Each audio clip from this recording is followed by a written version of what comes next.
What's up, everybody? I'm Benjamin Jenks. I have the honor of talking to my good buddy Niall Doherty from Disrupting the Rabblement.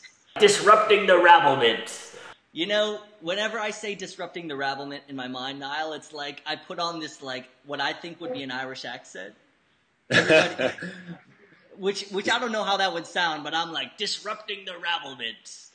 Yar, yeah, like kind of a pirate thing as well, I guess I feel like all Irish people are pirates.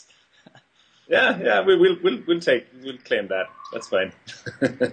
Well, so today we're going to talk about shyness. We're going to talk about how Niall and I both have been, would you have considered yourself a shy person at one point in your life? Oh, absolutely. Cripplingly shy is how I usually put it. Okay. So, I figured, Niall, you were the perfect guy to kick off this interview series with shy people who are now rocking it hardcore. And, I feel like you're an amazing example of that. Niall's been an inspiration for my own blogging journey and what I'm working on, having hung out with him. He's in my video with all the people.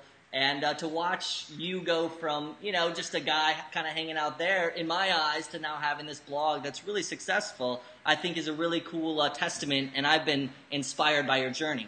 So we'll kind of start on that note. And then also to kind of talk you up a bit. I was crunching some numbers about your journey, doing a little cyber stalking of you and crunching some numbers, and I figured out some cool stuff. So here's what I got. So far, you have traveled without flying. Niall's been traveling without flying. That's his thing, no flying. And he's went 12,481 miles approximately, according to my Google Maps. And you've been from Ireland down to Kathmandu, Nepal now. Yep. And no flying, so you're taking trains, buses, hitchhiked a little bit? Actually, I haven't hitchhiked since I left Ireland. I hitchhiked a little last summer in Europe. But yeah, trains, buses, boats. Left Ireland 10 months ago and made it to Kathmandu. Nice. So, 12,000 miles, 12,481 miles we got for our man Niall here. He's also... You stopped drinking and you've been completely sober since December 6, 2010, is that right? Yeah, coming up on 2 years. Yeah, more than a year and a half now. 602 days according to my calculations, which, how's that going? How are you feeling about that? And maybe just a brief kind of what inspired that?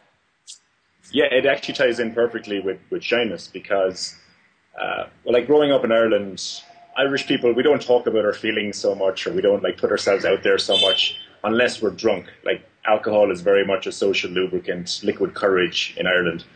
So, I kind of grew up like that. When I was 17, I started drinking, and I was really, really shy. So I found alcohol wow, this gives me this courage. Now I can go talk to people and just kind of be a little crazy and say what I really think. And people responded pretty well to that. But I depended on it a bit too much. I used it as a crutch. And so back in 2010, I decided, I'd kind of gone a couple of months, a few times before without drinking. But I decided, you know what, I'll try go a whole year without drinking. And I'll see if I can learn to enjoy myself and kind of let loose without the aid of alcohol. If I can be myself, be that kind of cool social guy that everybody kind of wants to be around without drinking. And I really didn't like that I would walk into a bar and I would feel like, oh, you know what, I need to have a few drinks before I go talk to that cute girl over there. Or I need to have a few drinks before I can go dancing. I just basically need to have a few drinks before I can really enjoy myself. And I really didn't like that. I thought, man, I should be able to enjoy myself whenever I want. Why do I need alcohol to give me that boost or to give me permission to enjoy myself? So that was the main reason I gave it up. So I gave it up for a year and I found I really didn't miss it. I just learned how to be social without it. I learned how to go talk to that girl in the bar. I learned how to go dancing and not care if anybody was looking at me or if I looked stupid. And once the year was up, I was like, why would I go back? I'm saving tons of money. I'm having loads of fun. I just really don't miss alcohol. So I may go back drinking someday, but for now, I don't feel like I'm missing out at all with alcohol. And I think that says a lot about what I respect about your journey, is that I feel like you're pushing it to this level, which is one of the big things a lot of people do to traveling to make friends is you have drinks with people. You sit down, it's like the first thing you do, right? So you're probably dealing with a lot of situations that probably aren't awkward to you anymore, but maybe are for some people who drink or were at first. Yeah, well, I mean, I think that alcohol in itself isn't a good or a bad thing. It's just that some people have a good relationship with it and some people don't. The way I was using alcohol wasn't healthy. The way other people do, I have friends who drink, and it seems to work well for them. It doesn't get in the way of other things they want to do. They can go out for a night and enjoy themselves without drinking. Like, it's not a big deal.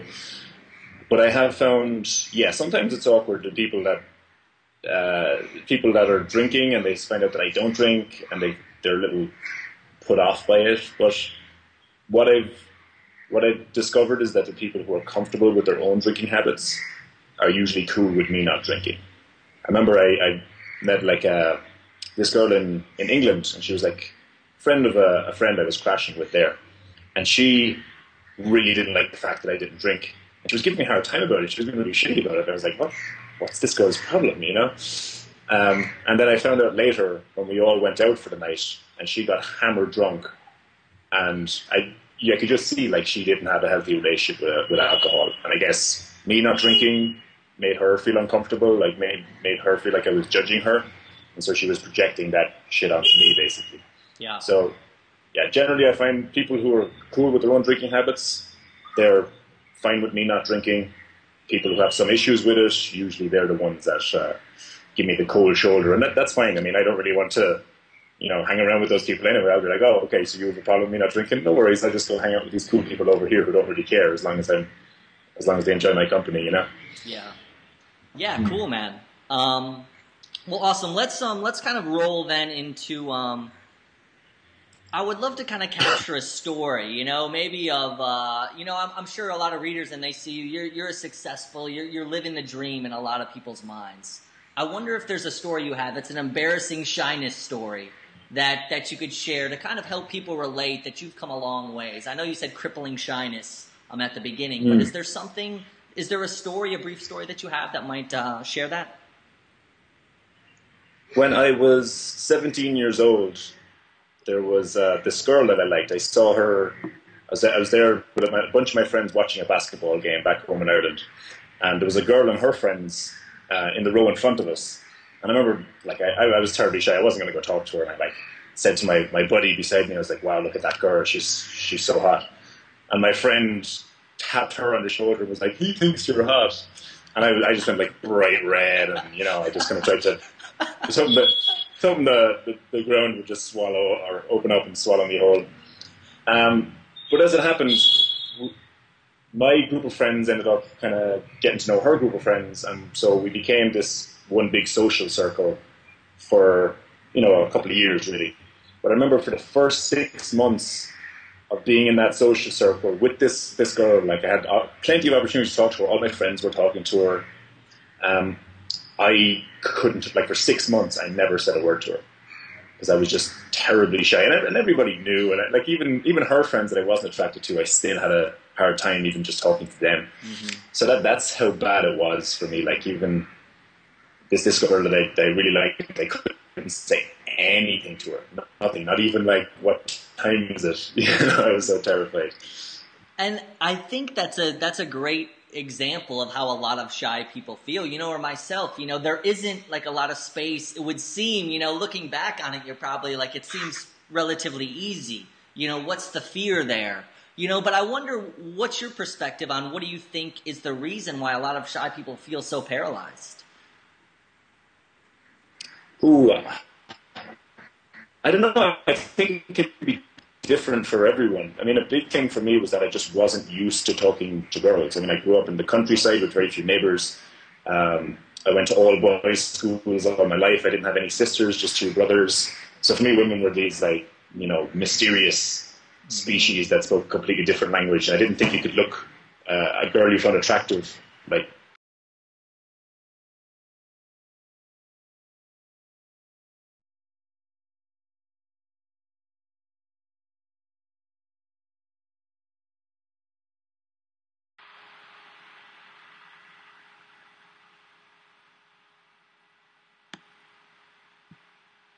Hey, buddy, are you still there?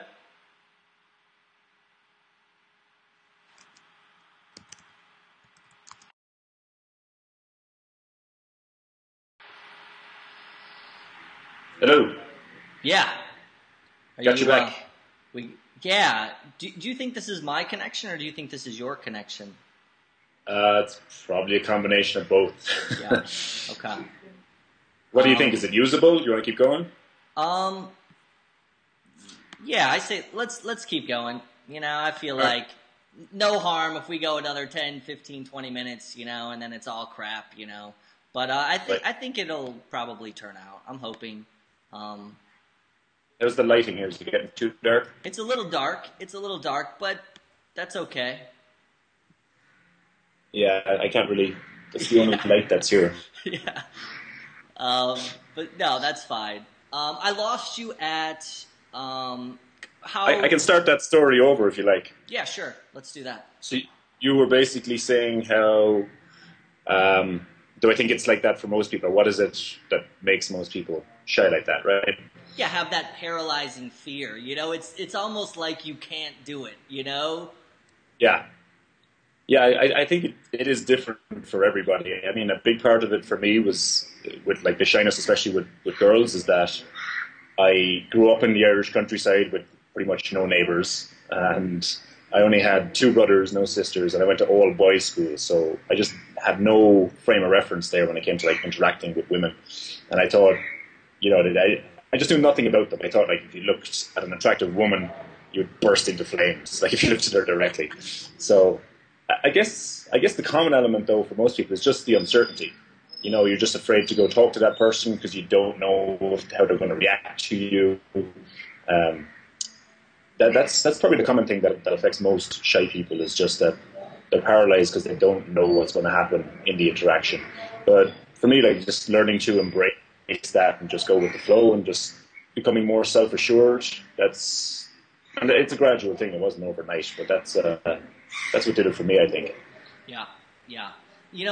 And I think to kind of hone in on a couple points there is like kind of like the way you were brought up and the environment you were around. I think probably had a lot to do with it being in the country, like you said, not being around women. There's also I've been doing some research about shyness, and supposedly social fear, the fear of social rejection, hits the same places in your brain that pain, like physical, actual pain, hits. So it may not seem like that it's that big of a deal, but to our brains, it's the exact same thing as like getting popped in the face or Right. running into like a big dude in a dark alley. So I think that's a inspiring thing for shy people, that it's not like, because I feel like shy people get a bad rap. Everyone's like, just go talk to somebody. It's not that big of a deal. Your buddy is kind of like ratting you out, like back on the bleachers.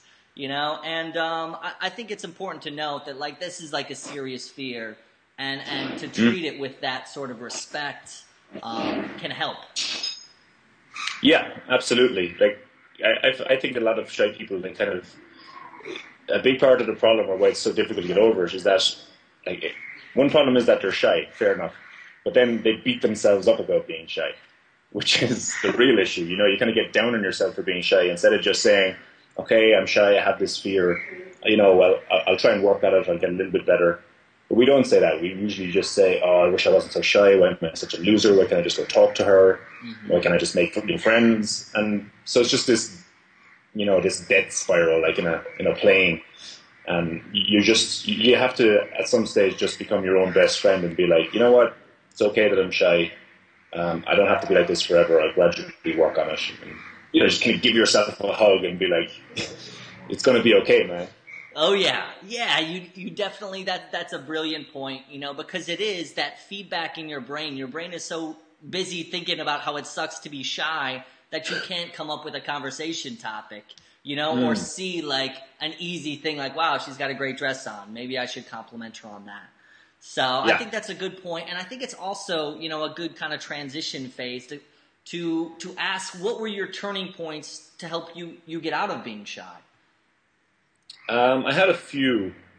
I don't think there was one big thing, but there were a few kind of turning points for me. One, actually, another reason I was cripplingly shy when I was younger was because when I was a baby, I had to have an operation to remove a twisted testicle. So around the age of 12 or 13, I knew I'd had an operation when I was younger, and I asked my mother what was that for, and she told me. And that kind of had a devastating effect on me. It was like, oh, you mean I'm different from all the other boys? I only have one testicle. Mm-hmm. So that really added to it. I, even if a girl liked me, which did occasionally happen, despite my crippling shyness and awkwardness when I was a teenager, I was terrified of getting too close to her. Like I'd hold myself back, even if she wanted to go further, because I didn't want her to find out and maybe tell everybody, and then I'd be a laughing stock. And I didn't think I could handle that. I could deal with that. Yeah. So a big turning point for me was when I was 21, 22 years old. I decided, I was basically stuck, and I was like, I could see 40 years down the road that I'd just be this miserable, bitter man if I didn't do something about this. So I decided I'd get cosmetic surgery. That seemed like the best solution at the time. So I went ahead and got that. And it didn't solve all my shyness problems overnight. I didn't become some super stud, once I had 2 instead of 1. But it was a big step in the right direction for me.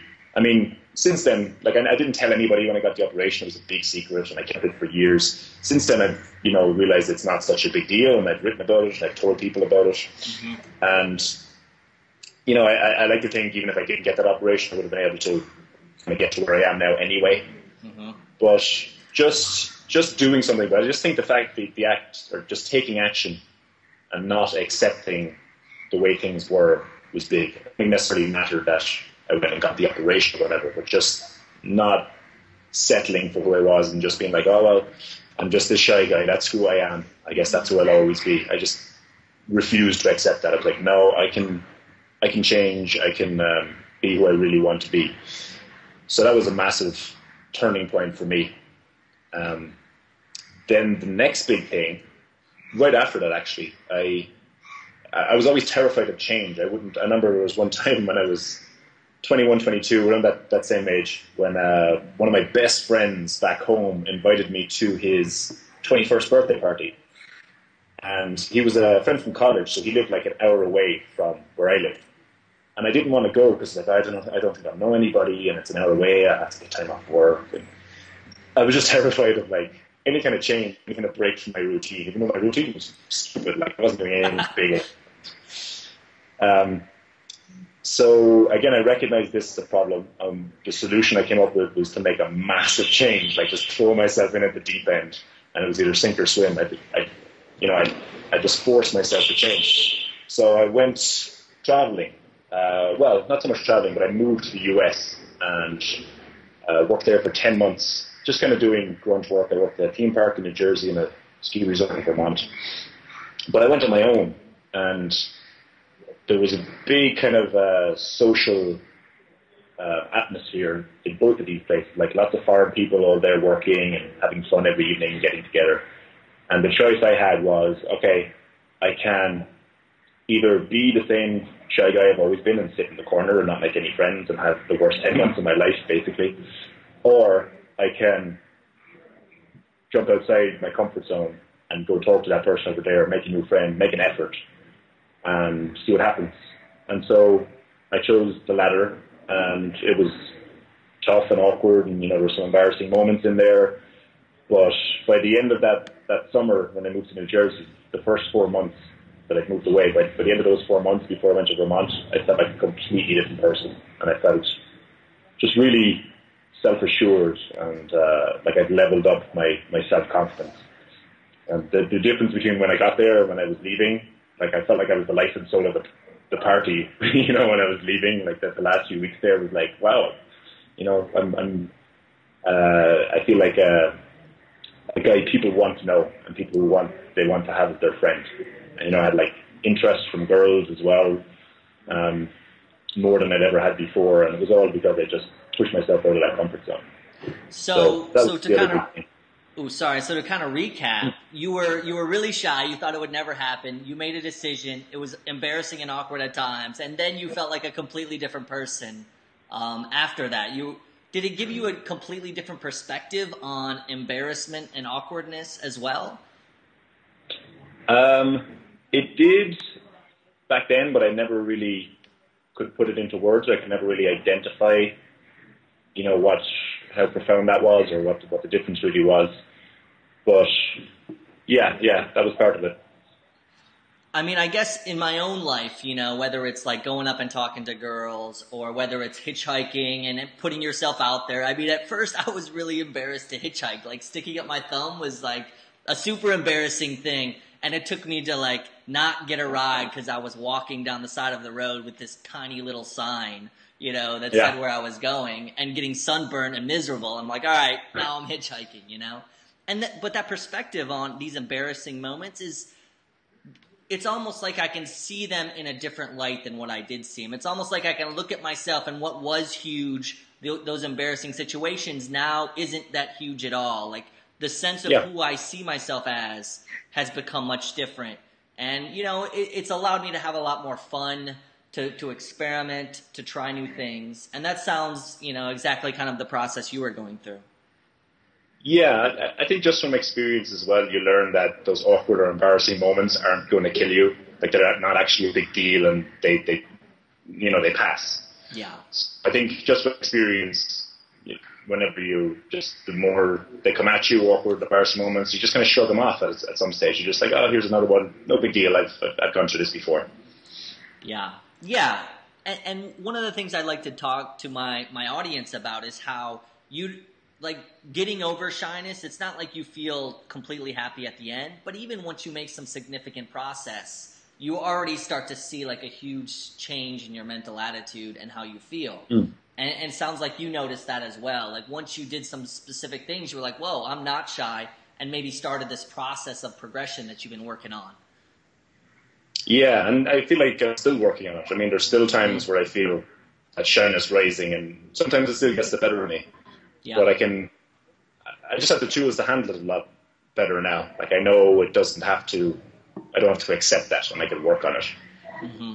Let's talk about your experiment in Amsterdam. Niall went up and talked to over 100 women in 2 weeks as part of a personal development experiment, and maybe you can kind of describe a little bit of it for us. Yeah, so that was probably one of the top 3 turning points that I've had in regards to overcoming shyness. So by the time I got to Amsterdam, this was less than a year ago. It was October 2011. And I had gotten to the point by then where I could be friendly with everybody or anybody. I could strike up a conversation with a stranger pretty comfortably.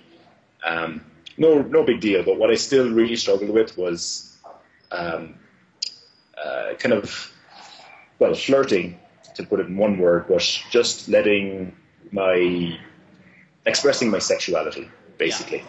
Yeah. I was terrified of that. If I liked a girl, I had a really hard time telling her. I usually just, was the friendly guy, and they never really thought of me that way, and I couldn't really just express how I really felt. You got stuck in the friend zone, right? Yeah, all the time, man. Yeah. And so I was sick of this, and I was like, I'm going to do something about it. And so I decided I would go out every day for 2 weeks and try and flirt with at least 5 attractive women every day while I was in Amsterdam.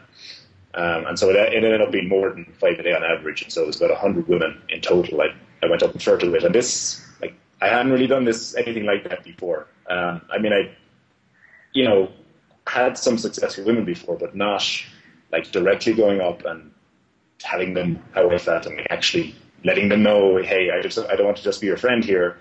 I want to, do more than that. So it was really horrible and awkward for the first few weeks. And even near the end, when I was getting much better and more comfortable with it, there was still the occasional interaction that was just terrible.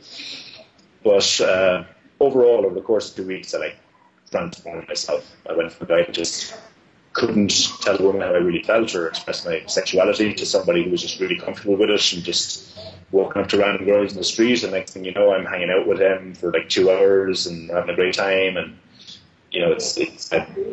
I think that the last 2 nights of the experiment, I went out and I got 5 phone numbers from girls that I would have considered way out of my league just 2 weeks before. I didn't think it would have been possible to get even one of those phone numbers 2 weeks before. So that was a massive thing. It just kind of just big mind shift. Wow, you think this is possible for me? And So yeah, I've been much happier with my dating life ever since. I just didn't like being one of those guys who would see a pretty girl and be like, oh, I wish I could go talk to her, but I didn't know what to say. And then I just wouldn't do anything about it. And then I'd have this regret, and it just, after a while, you pass up enough of those opportunities and it really starts to wear on you. And I didn't realize the weight of this kind of sexual repression until I kind of broke through it in Amsterdam. And then I was like, wow, I didn't realize how much this was negatively affecting me until I got rid of that weight. So it was a big thing for me. I love that story, man. I really love that story. I think there's a lot of amazing lessons in that story for people. Just one kind of fun thing. Was there like just a horrible, was anyone like just outrightly rude to you? Probably the worst interaction. Well, the very first one was like I still had my backpack, my first day in Amsterdam, walking around the city, and I stopped this girl. And my whole thing with flirting is just to be very direct. Like I'd rather just instead of being sneaky and trying to pretend like I'm. There's lots of different ways you can kind of go and talk to a woman and trying to see if there's any chemistry there. I prefer to just be really direct and really honest. And some girls appreciate that, some get a little freaked out. But the first girl I went up to, I was like, I asked her for directions, and then she started telling me, and after 2 seconds, I was like, you know what? Actually, I just wanted to. I don't need directions. I wanted to come talk to you because I thought you were cute. But I didn't say it like I just said it there. I said it more like, actually, I don't need directions. I thought you were cute. And it was like I always said like a question, like, is this okay if I say this? Yeah. And so she just kind of and just said, okay, I have to go. And she just walked off. And I was like, shit. So that was the worst thing that happened. So that's that's not even bad. No one slugs you in the face or anything. No, probably the worst one I had was actually, I think it was my last night. The last 2 nights were by far my best, where I felt like, I was on and I was like a magnet. People just wanted to be around me. But there was one interaction, I think it was the last night, if not it was the second last, where I walked over to this girl. She was walking across the square in Amsterdam, and I just kind of started walking up towards her, and she was on the phone, and I just said something like, oh, come here for a second, or something like that. And immediately, she kind of just veered off away from me and started shouting for her friend, as if I was like a rapist or something. And there was lots of other people around. It wasn't like in a dark alley or anything. And I just immediately, I just turned around and walked away and was like, shit, okay. So, yeah, one lesson I learned from that is even if you come a long way and you overcome a lot of what's holding you back, it's still possible to have a really bad interaction. But that's not a measure of how far you've come. It can happen to anybody, the smoothest, most flirtatious guy in the world, is still going to have a bad interaction every now and then. So you just have to deal with them and just realize that par for the course. Yeah, well, and I think it kind of goes back to what we talked earlier about, is your perspective on failure and embarrassment changes. And it's just, I feel like it's not as bad. Sure, I mean, I don't feel like, you'd probably ever not get nervous, or maybe you would after a long period of time, but I don't think not being nervous is the goal. I think just doing what you want to do is the goal, despite how you feel. Would you agree with that? Yeah, there's that lesson I learned a long time ago. Well, there's learning a lesson and there's knowing a lesson. They say you never really learn something until your behavior changes, which I absolutely agree with. Before that, you just know something. So I remember reading a book called Feel the Fear and Do It Anyway. It's one of the first kind of self-help related books I read many years ago. And there was a bit in that most people, we feel like we'll wait for the fear to go away and then we'll do that thing we're afraid of. But how it actually works is that you go and do the thing you're afraid of, and then the fear subsides.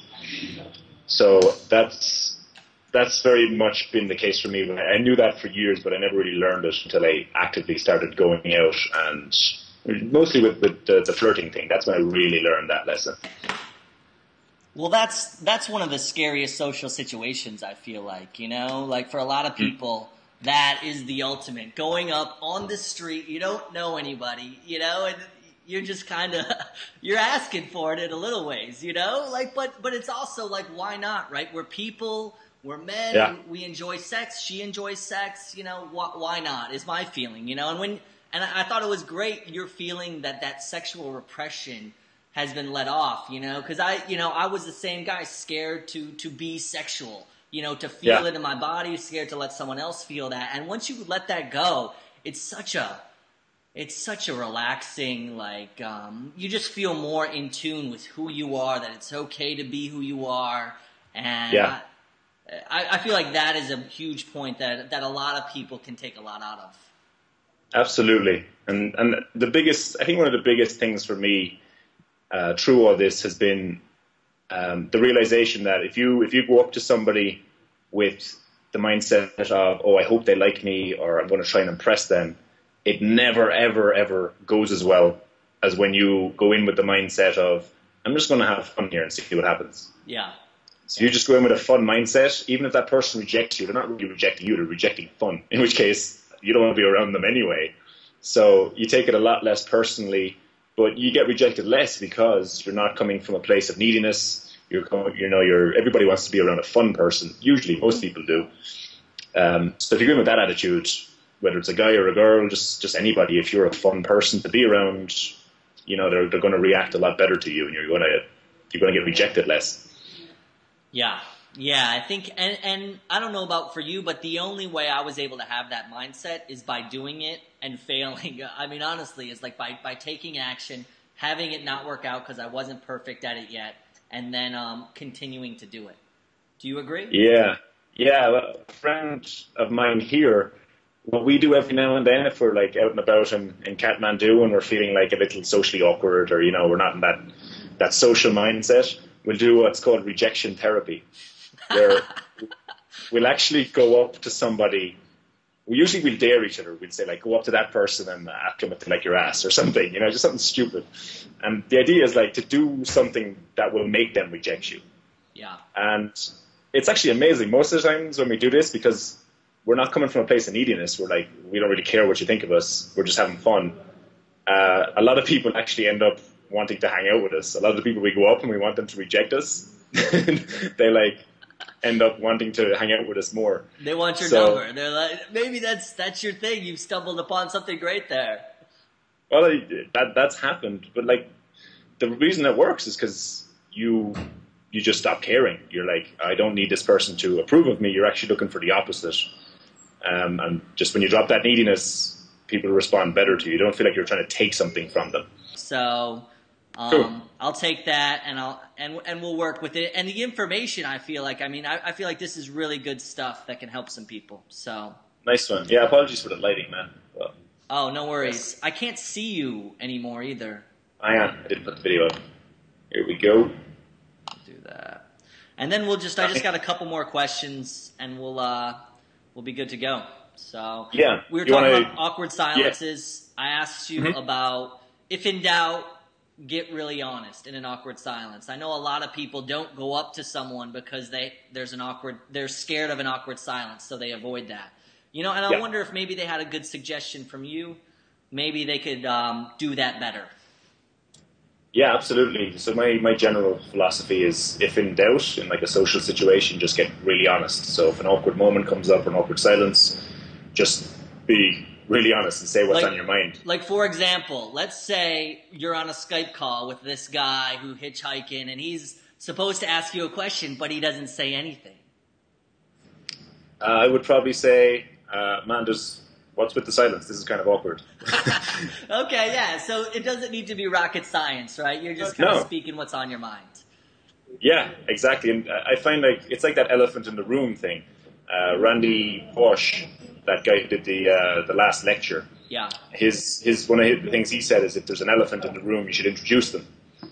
And I found that by doing that, whatever the awkward issue is, or whatever that elephant in the room is, it loses its power when you introduce it, when you shed some light on it, when you put it in the spotlight.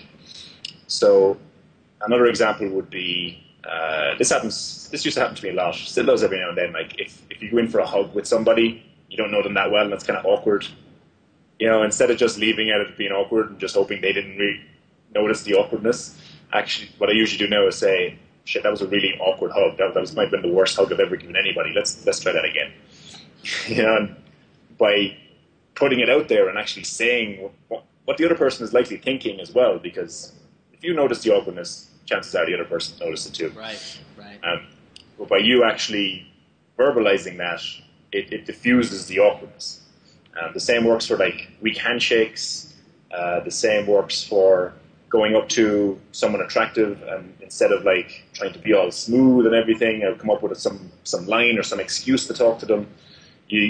My favorite approach is to just go and say, hey, don't take this the wrong way or anything, but I thought you were really cute and I just wanted to come talk to you for a few minutes.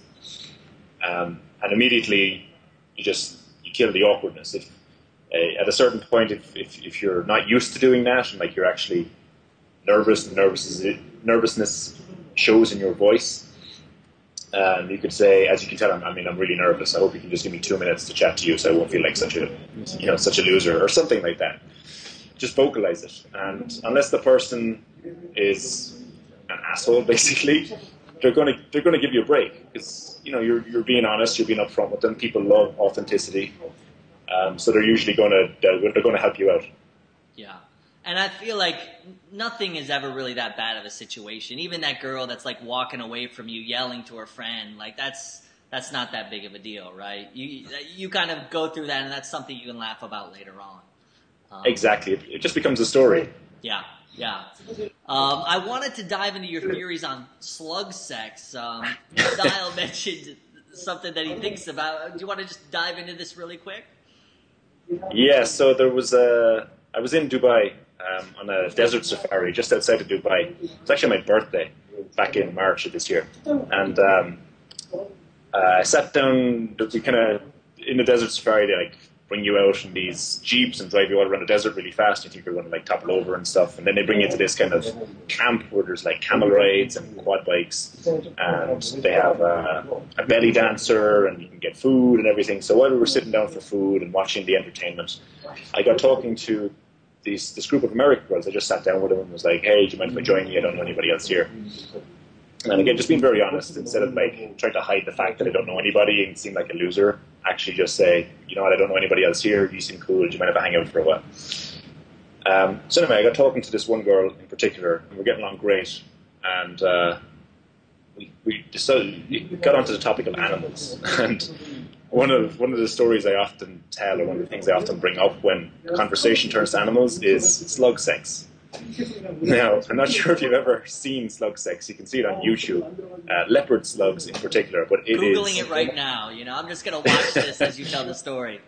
You can like split in some of the video of slug sex. But it's beautiful. I mean, it sounds horrible, but if you watch it, there's like they're hanging from a branch and they have these glowing head penises, which sound disgusting, but they're amazing. And it's just this beautiful part of nature. And so whenever I bring this up, I try and describe how amazing it is to the person, and they usually end up thinking I'm kind of like a little bit strange, but interesting and a bit funny, right? That's usually the reaction to it. Yeah. But this girl reacted pretty badly to this topic of conversation. And I realized that and was like, oh, is this weird? Are you uncomfortable with me talking about this? And she was, so I just changed the subject. But 20 minutes later, she says to me, hey, you know that thing earlier you were talking about with the slugs? I said, yeah, you shouldn't say that to girls you just met. It's really weird. And I was like, oh, okay, so you're not the type of person I really want to hang out with then, because that's just like the tip of my weird iceberg. If you think that's weird, we probably shouldn't be hanging out. This is probably as far as our connection is going to go. So the lesson I took from that is like sometimes if there's an awkward situation, it's not always a sign that you need to be honest. Sometimes it's just a sign that the person you're talking to isn't a good match for you.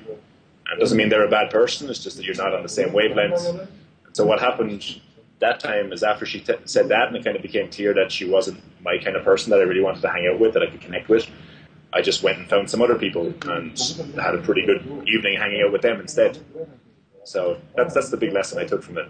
Yeah, it's like finding your people, I feel like having the skill to talk to anyone is great, but you don't really need to talk to anyone. you want to find those people, like sifting through and find people you genuinely connect with. And after talking about slug sex for a few minutes, that you can figure that out. Well, I think, what was I going to say? Well, now that you're like unrepressed sexually, you're just kind of going all over the place, eh? You're just hitting it up. Well, I find like when you just put yourself out there and get really honest, and just say what you think, you will push away some people, but you're kind of just finding people you really will connect with faster. You're disqualifying some people a lot faster.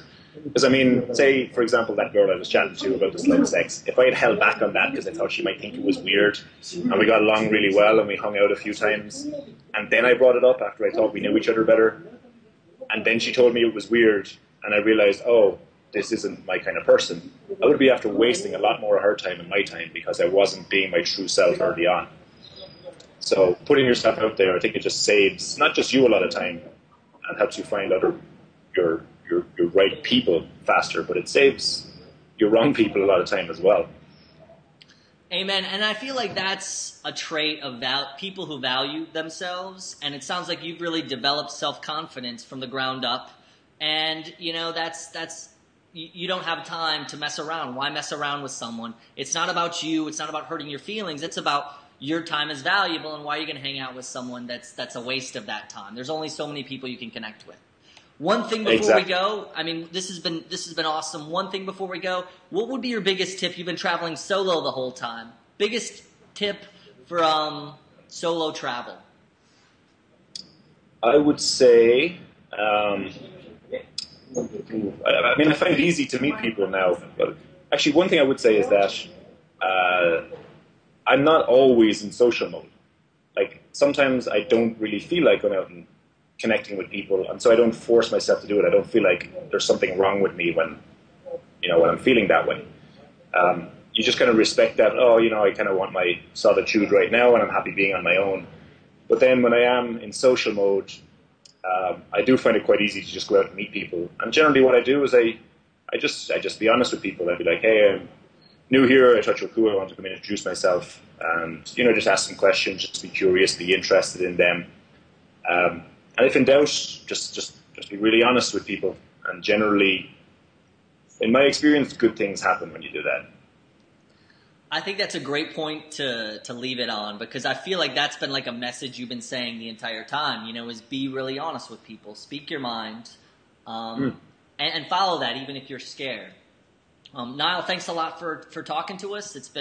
I enjoyed it personally. I hope you guys, the audience, got something out of it, and they can find you at ndoherty.com. Disrupting the Rabblement. Right. If you say it with a good Irish accent, maybe Niall will cut you into the VIP circle. Yeah, that's an idea. I should do that. Yeah, nice. Well, hey, man, thanks a lot for talking. Thanks a million for having me, Benjamin. Yeah, man. Have a good one. You too. Take care. Bye-bye. Bye-bye.